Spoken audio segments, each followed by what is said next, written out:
वही तो।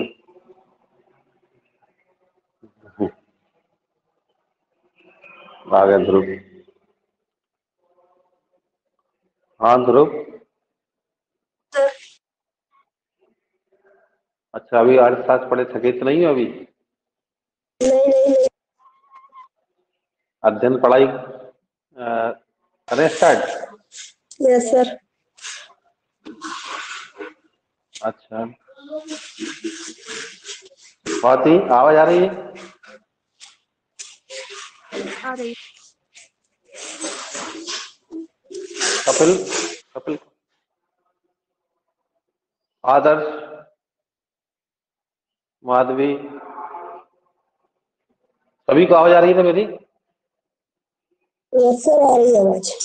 और क्लास पूरा अटेंड करना है। अब ऐसा नहीं होना कि अपन क्लास में आए और फिर थोड़ी देर के लिए अपना अटेंड करा फिर चले गए। तो यहाँ रिकॉर्ड में आपका हर एक समय रिकॉर्ड हो रहा है ना, कितनी परसेंट क्लास ली जा रही है। और क्योंकि अपना लास्ट चैप्टर जो क्लास में भी रहा था उसी के आगे अपन कर रहे हैं कोर्स के लिए, और समय भी बाद में इतना कम रहेगा कि इस चीज को पढ़ना कठिन होगा। हाँ, यदि समस्या आती है तो आप स्पष्ट पूछ सकते हैं, अपन बात कर सकते हैं किसी भी टॉपिक पर, है ना? ठीक है, इसमें कोई दिक्कत नहीं, आप बार बार पूछ सकते हैं। नॉर्मल इसको ध्यान से सुने और अपने नोट्स बनाते चलें। अच्छा, अपन पढ़ाई अभी स्टार्ट कर रहे हैं। पहले अपन ने जो पढ़ा हुआ था, पहले अपन ने जो पढ़ाई की ये थे, इसके सारे टॉपिक मालूम है कौन कौन सी चीज पढ़ी थी अपन ने? एक बार अपन उसके हाइलाइट्स को देखते हैं। अपन अंतर्राष्ट्रीय व्यापार जो पार्ट 10 पढ़ रहे थे अपन, इसमें सबसे पहले अपन ने अंतर्राष्ट्रीय व्यापार का आशय समझा था। फिर इसके व्यवसाय के क्षेत्र देखे थे, कौन कौन से क्षेत्र इस व्यवसाय के अंतर्गत आते हैं। इसके बाद इसमें व्यापार के रूप देखे थे, अंतर्राष्ट्रीय व्यापार के लाभ भी देखे थे, राष्ट्रों के प्रति भी देखा था क्या लाभ हुआ। ठीक है, व्यवसाय के लिए फर्मों को लाभ क्या हुए, और साथ साथ अपन ने घरेलू व्यवसाय और अंतर्राष्ट्रीय व्यवसाय इसके बीच में अंतर देखे थे। और इसकी अंतर्राष्ट्रीय व्यापार में प्रवेश की विधियां देखी थी, किस तरीके से अंतर्राष्ट्रीय व्यापार में अपन प्रवेश कर सकते हैं, कौन कौन से तरीके हैं। इन सारे तरीकों में अपन ने सबसे पहले आयात निर्यात का तरीका देखा, संविधान निर्माण का देखा, विनिर्माण, लाइसेंस, फ्रेंचाइजी, संयुक्त उपक्रम, इनको जाना था। संपूर्ण स्वामित्व वाली सहायक कंपनियां भी जानी थी। इसके बाद अपन ने निर्यात प्रक्रिया पढ़ी थी कि निर्यात करने के क्या प्रोसेसिंग है। इतना अपन पहले पढ़ चुके इस पार्ट में से ना। अब जो आज पढ़ने वाले हैं उसमें अपन निर्यात प्रक्रिया के बाद अपन ये देखना चाहते हैं कि निर्यात करने के लिए किन किन डॉक्यूमेंट्स की आवश्यकता पड़ती है। जैसे अपन भविष्य में अगर निर्यात करना चाहते हैं तो अपन किस किस प्रकार के डॉक्यूमेंट्स की आवश्यकता पड़ेगी अपन को, इसको अपन जानेंगे आज, है ना? ठीक है, क्लियर हो गया? अब स्क्रीन जो शेयर की जा रही है तो इसमें देखना कि स्क्रीन हमें दिखाई दे रही है अथवा नहीं दिखाई दिखाई दे रही है ना? दिखाई दी किसी को?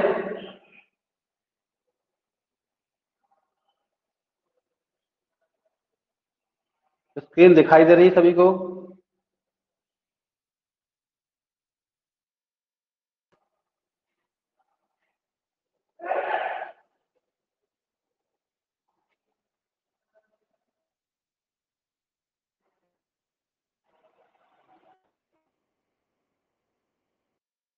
फुट का एक चिन्ह दिया अपना है ना, आयात निर्यात, जिसमें आज अपन जो पढ़ने वाले हैं उसमें निर्यात प्रक्रिया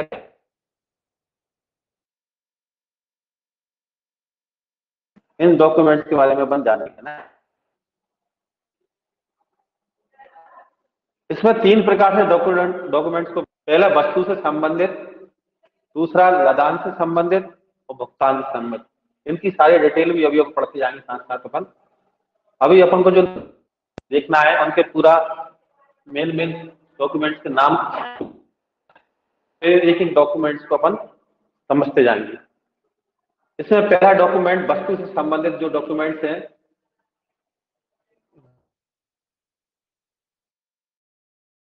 है ना। तो वस्तु से संबंधित जो डॉक्यूमेंट्स है, डॉक्यूमेंट कौन सा है? निर्यात बीजक। दिखाई दिया? स्क्रीन पर दिखाई दे रहा है सभी को? यस सर, दिख रहा है। दूसरा डॉक्यूमेंट्स है उद्गम प्रमाण पत्र।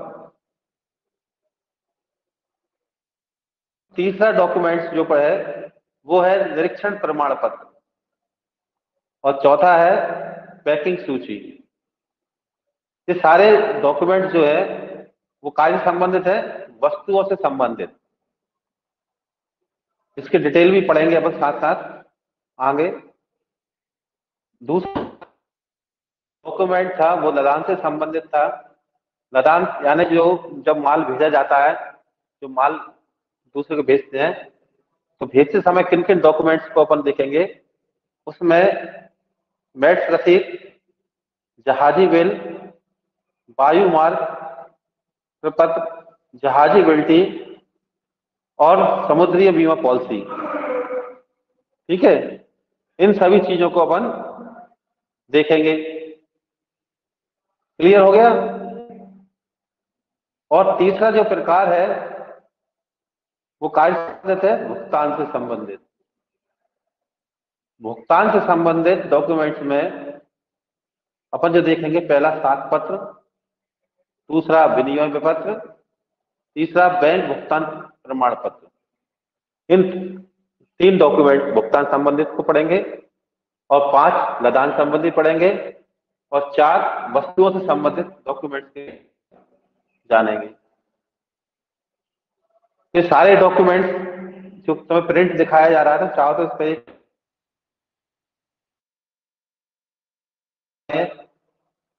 जब एक एक करके इसकी डिटेल पढ़ेंगे तो सारे शॉर्ट पर आ जाए ना, तो उसका स्क्रीनशॉट रख सकते हो अपने पास। तो अब एक एक डॉक्यूमेंट्स को अपन डिटेल में पढ़ते हैं।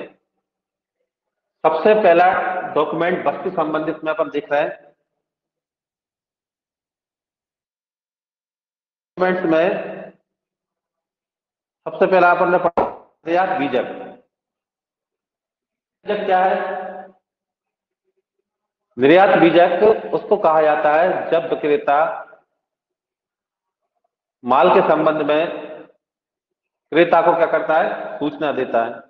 जैसे माल की कितनी मात्रा वो विक्रय करेगा, उसका कुल मूल्य क्या होगा, कितने पैकेजों की संख्या होगी, पैकिंग पर चिन्ह क्या होगा, किस बंदरगाह पर भेज सकता है माल, किस जहाज के नाम, जहाज की बिल्टी संख्या, इन सभी जानकारियों को बीजक के अंदर दर्शाता है।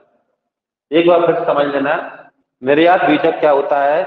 जिस माल को निर्यातक माल को विक्रय कर रहा है, उस माल के संबंध में सूचना का जो पत्र लिख है, उसको हम क्या बोलेंगे? निर्यात बीजक। यदि पेपर में आता है निर्यात बीजक किसे कहा जाएगा, तो अपन बोलेंगे निर्यातक द्वारा जो माल विक्रय किया जाता है उसकी सूचना के संबंध में जो पत्र लिखा जाता है उसे क्या बोलेंगे अपन? निर्यात बीजक। इस पत्र में वस्तु की मात्रा के बारे में, उसके मूल्य के बारे में, उसके संख्या के बारे में, जहाज के बारे में, जिस बंदरगाह पहुंचाना है उसका नाम, और जहाज बिल्टी की संख्या आदि, और सुपुर्दगी की शर्तों और भुगतान की शर्तों को दर्शाया जाता है। तो इस प्रकार का जो प्रपत्र होता है वो क्या होगा? निर्यात बीजक। सभी को क्लियर हुआ ना? ध्रुव, यस सर। सभी को क्लियर हो गया? अब सेकंड जो डॉक्यूमेंट है अपना, वो है उद्गम का। अब उद्गम प्रमाण पत्र क्या होता है, कोई जानता है क्या? उद्गम प्रमाण पत्र किसको बोलेंगे अपन? अगर अपन कोई चीज स्टार्ट करवा रहे हैं, जैसे व्यापार। हम्म। हाँ, व्यापार उद्गम का मतलब एक तरह स्टार्टिंग है, शब्द का अर्थ है वो। अब उद्गम प्रमाण पत्र इसको कहा जाएगा कि प्रत्येक राष्ट्र के दूसरे राष्ट्र से अलग अलग प्रकार के संबंध होते हैं व्यवसायिक। तो कुछ राष्ट्रों के लिए आयात निर्यात करने संबंधी करों में छूट होती है, तो उन छूट को डिस्काउंट उन्हीं देशों को दिया जाएगा जो उससे संबंधित हो।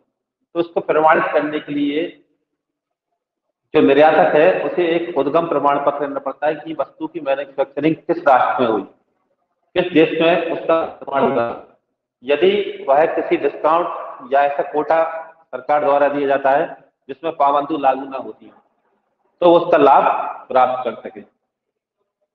यानी कि हर एक राष्ट्र से अलग अलग प्रकार के व्यावसायिक संबंध हैं। किसी पे करों की दर अधिक है, किसी पे करों की दर कम है, किसी में वस्तु के लिए कोई निश्चित कोटा निर्धारित कर दिया था कि इतनी मात्रा तक माल में किसी प्रकार का कोई कर नहीं लगेगा। तो यदि वो इन लाभों को प्राप्त करना चाहता है तो उसे इसका उद्गम प्रमाण पत्र लेने की आवश्यकता पड़ती है। तो अपन बोलेंगे उद्गम प्रमाण पत्र किसे कहा जाएगा? इसके द्वारा इस बात का निर्धारण किया जाता है कि माल का उत्पादन किस देश में हुआ है। यह प्रमाण पत्र आयातक को शुल्क में रियायत जैसे मूल्य निर्धारित देशों में निर्मित वस्तु का कोटा पाबंदी लागू न होना आदि प्राप्त करने में सहायक होता है। इस तरीके से अपन इसको लिख भी सकते हैं। ठीक है, कुल मिलाकर देश को बताएं जिस देश से संबंधित है जहां वस्तु का निर्माण हुआ है उस देश से एक सर्टिफिकेट लेना पड़ता है जिसमें कहीं प्रकार से कोई डिस्काउंट या कोटा प्राप्त मिल रहा है तो उसको अपन ले सकें। तीसरा डॉक्यूमेंट जो है अपना वो है निरीक्षण प्रमाण पत्र। निरीक्षण का अर्थ अपन जानते हैं कि किसी चीज की जांच पड़ताल। अब जांच पड़ताल कौन करता है? कौन करेगा जांच पड़ताल?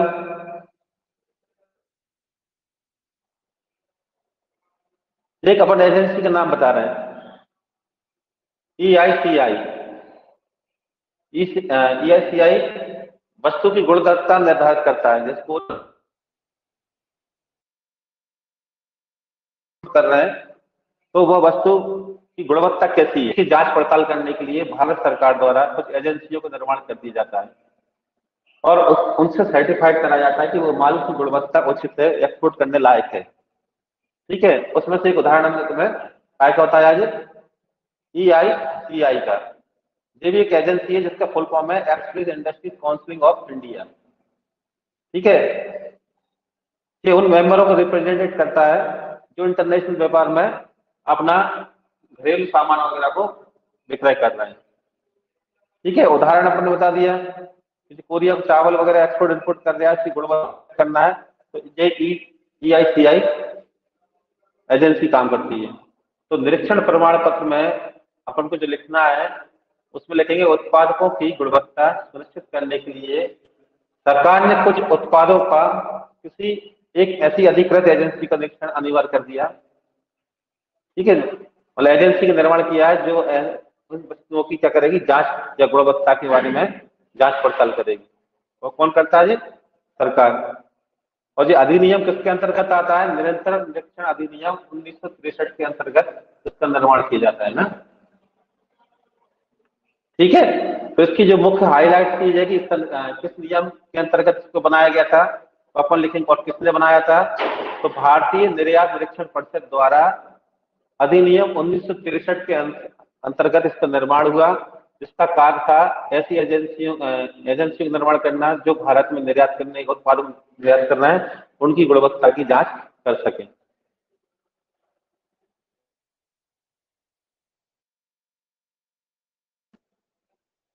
निरीक्षण प्रमाण पत्र के बारे में कोई और जानकारी है? किसी को कुछ पूछना है निरीक्षण प्रमाण पत्र के बारे में? मुख्य बातें हैं, इसका अधिनियम जानकारी हो, एक आध उदाहरण आपके पास हो, ठीक है, किस कार्य के लिए बनाई गई है इसका स्पष्ट हो। आखिरी जो अपना डॉक्यूमेंट्स का है वो है पैकिंग सूची।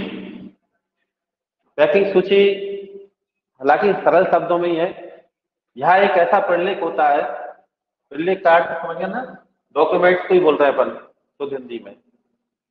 यहाँ एक ऐसा प्रलेख है जिसमें, जो कि विवरण के रूप में होता है, जिसमें जो माल भेजा जा रहा है उसमें पेटियों की संख्या और माल का विवरण, किस टाइप का माल है, इन सब की जानकारियां इसमें बनी होती है। तो ये क्या कहलाती है, पैकिंग सूची। तो ये सारे डॉक्यूमेंट जो अपन ने पढ़े हुए हैं वो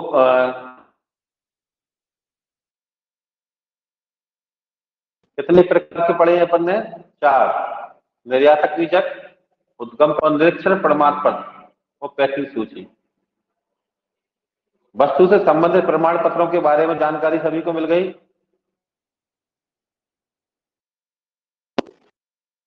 कोई प्रश्न या कोई ऐसी बात हो क्लियर करना जो अभी तक।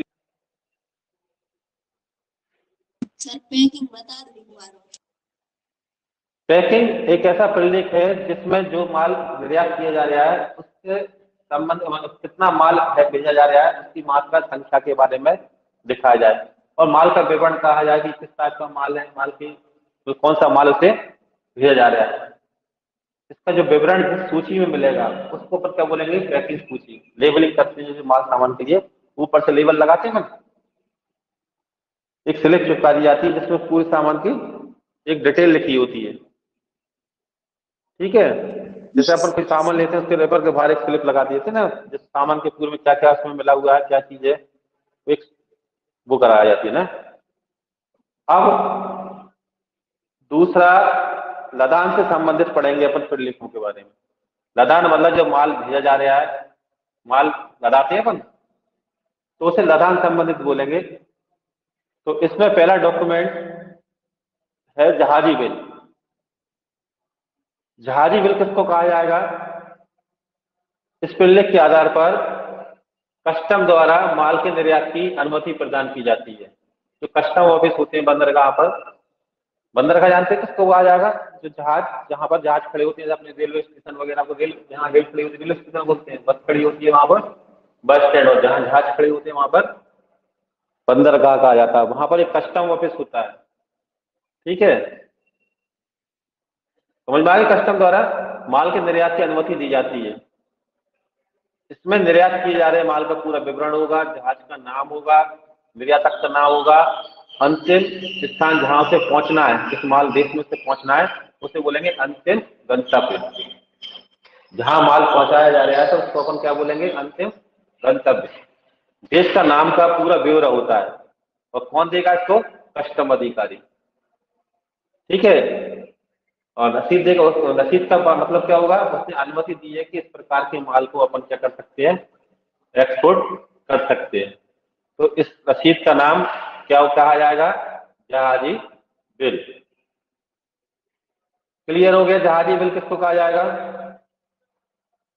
जहाजी बिल एक ऐसा प्रलेख है जो कि कस्टम अधिकारी द्वारा निर्यातक को निर्यात करने की अनुमति के लिए दिया जाता है। जिसमें समस्त माल जो निर्यात किया जा रहा है उसका विवरण होता है, जहाज का नाम होता है, निर्यातक का नाम, उसका पता, एड्रेस, और जिस देश में जो माल पहुंचाया जा रहा है उसका सभी प्रकार का ब्यौरा लेखा जोखा इसके अंतर्गत किया जाता है। क्लियर हुआ जहाजी बिल। दूसरा डॉक्यूमेंट लदान संबंध में देखे जाए तो वह होता है मैट्स रसीद। हालांकि डॉक्यूमेंट कठिन तो नहीं लग रहे किसी प्रकार से, समझ में स्पष्ट आ रहा है कि और भाषा को सरल कराए बन।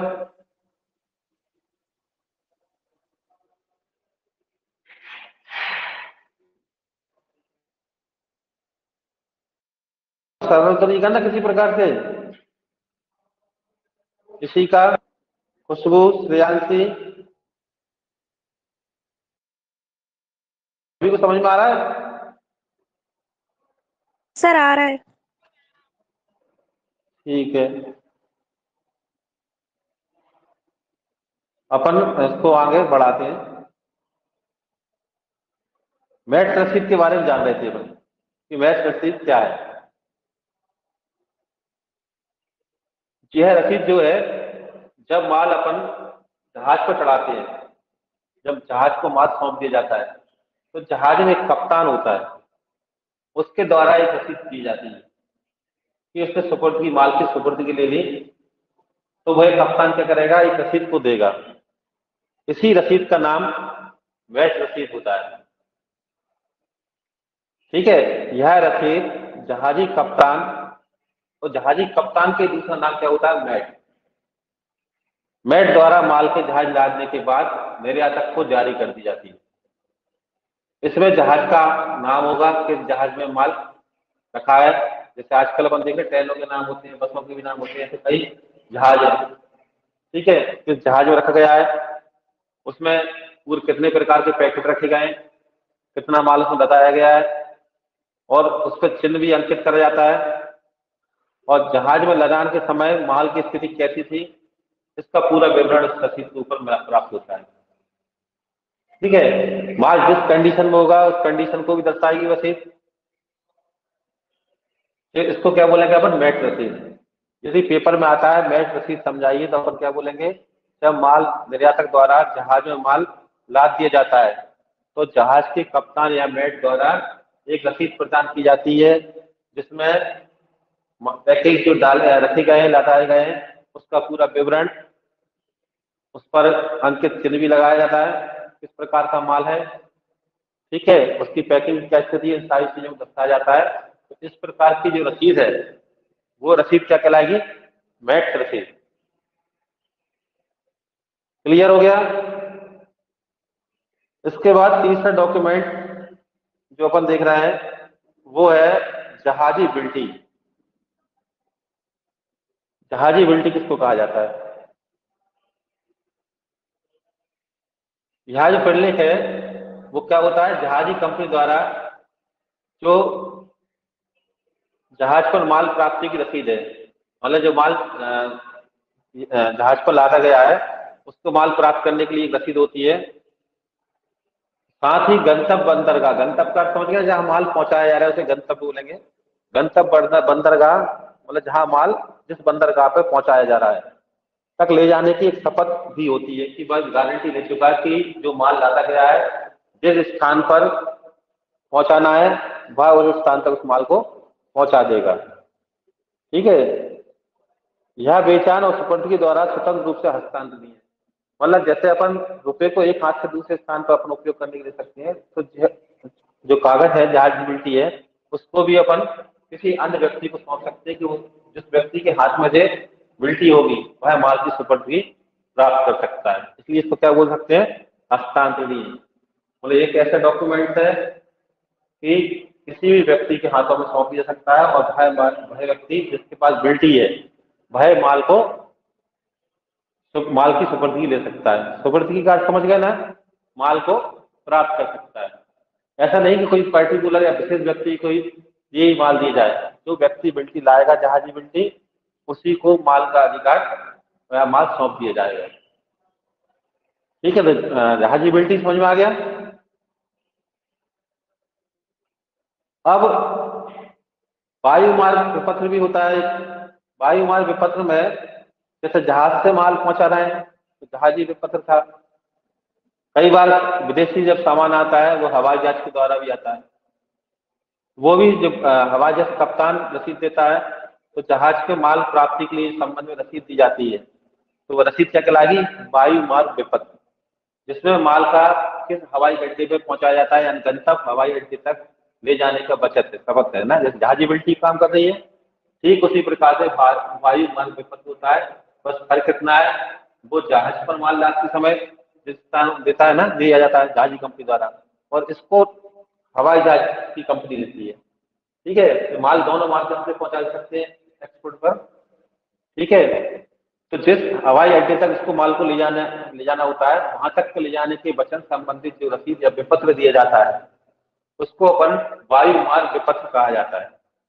इसे मालकाना हक के प्रलेख के रूप में भी जाना जा सकता है। मालकाना हक का आपको बताया था भी, जिस व्यक्ति के हाथों में जहाजी बिल्टी या वायु मार्ग विपत्र होगा, माल का अधिकार प्राप्त करने का उसी व्यक्ति को होगा।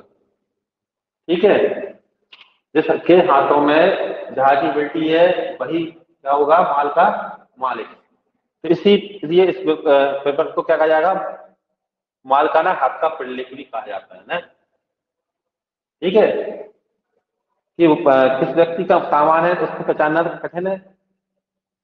और अभी एक जो उदाहरण दिया था अपन ने, कोहिनूर बासमती चावल लिमिटेड की कोरिया को चावल निर्यात करना चाहती है।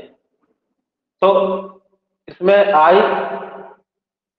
EICI कोहिनूर कंपनी द्वारा उत्पाद चावल की गुणवत्ता सुनिश्चित करने के लिए भूमिका निभाई है ना। अपन ने नाम पढ़ा था, कहाँ पढ़ा था जी, कोई बता सकता है? अभी अपन ने जो कंपनी पढ़ी थी, शुरू में बताई गई थी, बताई थी अभी, कौन सी कंपनी थी? EICI किस प्रकार की कंपनी है? जो निर्यात करने में गुणवत्ता को क्या कर रही है, निर्धारण करने का काम करती है। और कौन से अधिनियम के अंतर्गत इसकी स्थापना हुई थी? 1963। 1963। और अधिनियम का नाम क्या था? अधिनियम का नाम क्या था? निरीक्षण प्रमाण पत्र। निरीक्षण प्रमाण पत्र हाँ, था। निरीक्षण प्रमाण। ठीक है, तो इन सारी चीजों को ध्यान से देखना है, और बीच बीच में पुरानी चीजें जो अपन पढ़ चुके उसके बारे में हम पूरा पूछते जाएंगे। ठीक है, तो सभी को उत्तर देना है। और यदि नहीं आता समझ में, यदि कोई प्रकार का नोट्स कर रहे हो, उसी तरफ रजिस्टर और रीड लेकर बैठे है ना, उसमें नोट करते जाएं, क्योंकि ये सारी बातें अभी समझ में आ रही है, लेकिन वीडियो के बाद हो सकता है आगे तो रिवीजन ना करो तो भूल भी जाए। हालांकि ये वीडियो रिकॉर्ड होता है, ठीक है, रिकॉर्ड वीडियो में जाकर इसको अपन दोबारा पुनः देख ही सकते हैं अपन 30 मिनट पे जाकर ना। देखा है, देख सकते हैं सब लोग? अभी को मालूम है रिकॉर्ड वीडियो पर देख सकते हैं। अब अपना आखिरी प्रकार का जो है समुद्री बीमा पॉलिसी है ना। अब बीमा पॉलिसी सभी लोग जानते हैं कि जो जोखिम है, जहां माल जब पहुंचाया जाएगा एक स्थान से दूसरे स्थान तक पहुंचेगा, तो निश्चित है हर प्रकार की रिस्क कवर करना होती है।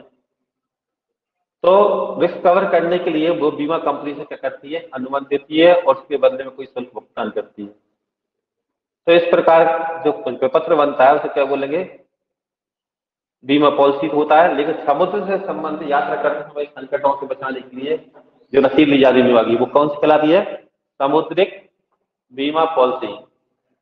ठीक है, बीमा पॉलिसी सब लोग जानते हैं, जो अपने होने वाली क्षति, भावी भविष्य की या जोखिम है, उनसे बचाव के लिए जो अपन क्या करते हैं, बीमा कंपनी अनुबंध कर लिया जाता है भविष्य में क्षतिपूर्ति करने का, और उसके बदले में क्या है, शुल्क दी जाती है, तो बीमा कहलाता है। लेकिन समुद्री यात्रा के संकटों से बचने के लिए, हानि से बचने के लिए या उसकी क्षतिपूर्ति करने के बीच मध्य में, बीमा कंपनी के मध्य में और निर्यातक के बीच में जो अनुबंध होता है, उस अनुबंध को अपन क्या बोलते हैं? समुद्री बीमा पॉलिसी। क्लियर हो गया? अब अपना अंतिम प्रलेख है, अंतिम प्रकार का प्रलेख। अंतिम प्रलेख तो नहीं बोलते, अंतिम प्रकार का। इसमें भुगतान संबंधित प्रलेख आएंगे कि पेमेंट करने में कौन कौन से डॉक्यूमेंट निर्यात करने में लगते हैं। तो सबसे पहला डॉक्यूमेंट्स है वो है साख प्रपत्र। साख का अर्थ हालांकि पहले भी समझा चुके, साख यानी ऋण लेने की क्षमता। तो आयतक के बैंक द्वारा जो माल मंगा रहा है उसे क्या बोलेंगे अपन? आयतक। और जिस बैंक में उसका खाता है, जिस बैंक में खाता है, तो वह बैंक गारंटी देगा निर्यातक को और निश्चित करेगा कि वह उस भुगतान को करने के लिए योग्य व्यक्ति है। तो उसके लिए योग्य व्यक्ति जिस चीज पे, जिस प्रलेख को यहाँ प्रमाण करके भेजता है, उस प्रपत्र को अपन क्या बोलेंगे? साख प्रमाण पत्र। डॉक्यूमेंट समझ में आ गया? जब निर्यातक माल भेजता है तो उसे रिस्क कवर करने के लिए आयतक की स्थिति को जानना पड़ता है, तो वो एक साख प्रमाण पत्र मंगाता है। कहाँ से मंगाएगा? आयतक, जिस बैंक में आयतक का खाता है उससे वो क्या करेगा? गारंटी लेगा, और एक डॉक्यूमेंट जो लेगा कि इसमें बैंक निश्चित करेगी कि वह व्यक्ति उस माल का भुगतान करने के लिए योग्य व्यक्ति है। तो इसे क्या बोलेंगे अपन, साख पत्र। इसको कैसे लिखेंगे कॉपी में, यह आयातक के बैंक द्वारा दी जाने वाली गारंटी है जिसमें वह निर्यातक के बैंक को एक निश्चित राशि तक के निर्यात बिल के भुगतान की गारंटी देता है। एक बार फिर सुन लेना किस तरीके से लिखना है। यह आयातक के बैंक द्वारा दी जाने वाली गारंटी है जिसमें वह निर्यातक के बैंक को एक निश्चित राशि, मतलब जिस राशि तक का वो माल भेज रहा है, निर्यात बिल के भुगतान की गारंटी देता है। तो जो अपने कौन सा हो गया, भुगतान संबंधित में पहला भाग था साख पत्र। दूसरा डॉक्यूमेंट जो है वो है कौन सा है,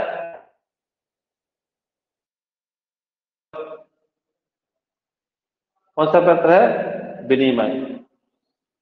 हालांकि सब पढ़े होंगे, पढ़ा है विनिमय पत्र तो पढ़ा होगा, पढ़ा है सभी ने। जो अपन ने भाई खाते में अपन ने पार्ट है विनिमय पत्र, जिसमें क्रेता विक्रेता बेचानकर्ता एंडोर्स डोअर्स एक्सेप्टर ये सारे होते हैं ना। तो विनिमय पत्र को हालांकि तुम अकाउंट के अंदर ही पढ़े हो और यहाँ भी पढ़ रहे हो, दोनों में ही पढ़ रहे हो ना। तो वो काम का विपत्र है। विनिमय विपत्र कैसा है, एक लिखित विपत्र है जिसमें जारी करने वाला दूसरे पक्ष को एक निश्चित राशि, एक निश्चित व्यक्ति अथवा इसके धारक को भुगतान करने का आदेश देता है। जैसे अपन चेक है, चेक में भी क्या करते हैं, चेक जारी कर दिया जिसमें बैंक को आदेश दे दिया जाता है कि संबंधित व्यक्ति को राशि प्रदान कर दी जाए। एक तरह से आदेश पत्र है। इसमें भी क्या होगा,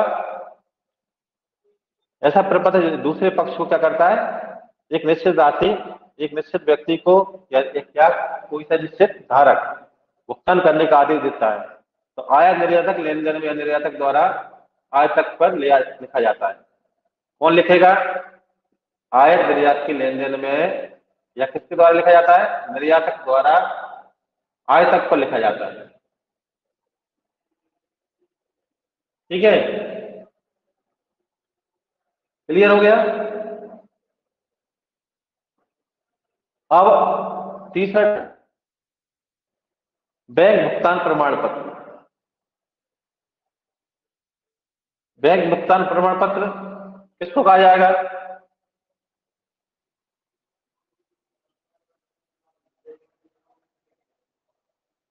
अब जो माल अपन ने मंगाया है तो पहले बैंक इसको प्रमाणित कर लेगा या निश्चित कर लेगा कि निर्यात प्रेषण से संबंधित उल्लेख का, ठीक है, पूरी तरीके जांच पड़ताल कर ली गई है, माल जिस अनुसार मंगाया गया था उसी के अनुसार है। तो ऐसी स्थिति विनिमय नियंत्रण नियमों के अनुरूप भुगतान प्राप्त कर लिया गया है। इन सबको जानने के लिए बैंक एक प्रमाणित,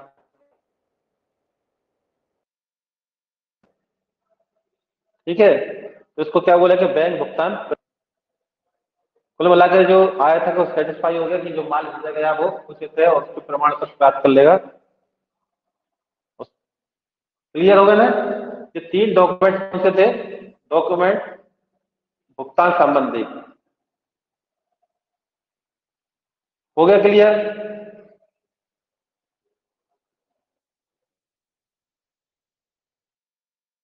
आती है इंपोर्ट एक्सपोर्ट के बारे में हम सब जान चुके, निर्यात प्रक्रिया पर ने पड़ी थी। हालांकि प्रक्रिया बहुत बड़ी है और 10-20 लगभग हो ही चुके हैं अपने, है ना। आज निर्यात पर अपन आयात प्रक्रिया पढ़ेंगे नेक्स्ट टाइम पर, क्योंकि अभी तुमने अर्थशास्त्र का पीरियड भी लिया है और आगे हो सकता है हिंदी का पीरियड भी लो, लंबा समय हो जाएगा, समय निर्धारित है। यदि जो अपन ने पढ़ा हुआ है इससे संबंधित किसी प्रकार का कोई भी प्रश्न यदि तुम्हारे लिए बनता हो, पूछना चाहते हो तो क्लियर करें, ठीक है। किसी को कुछ पूछना है,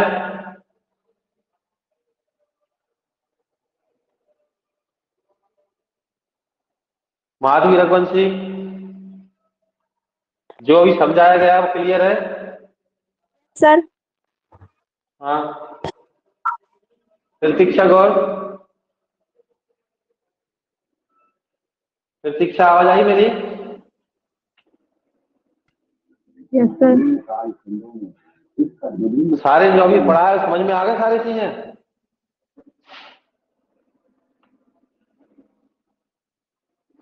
ठीक है, और जो टॉपिक अपन ने बता दिया कि अब नेक्स्ट टाइम पढ़ने वाले हैं तो उसकी थोड़ी एक बार रीडिंग लेके बैठा करें और उन पॉइंटों को हाईलाइट करके रखा करें जो तुम्हें क्लियर करना चाहते हो, जो तुम्हें समझ में नहीं आया ना, नेक्स्ट टाइम अपने प्रश्नों को पहले ही जमा के रखोगे।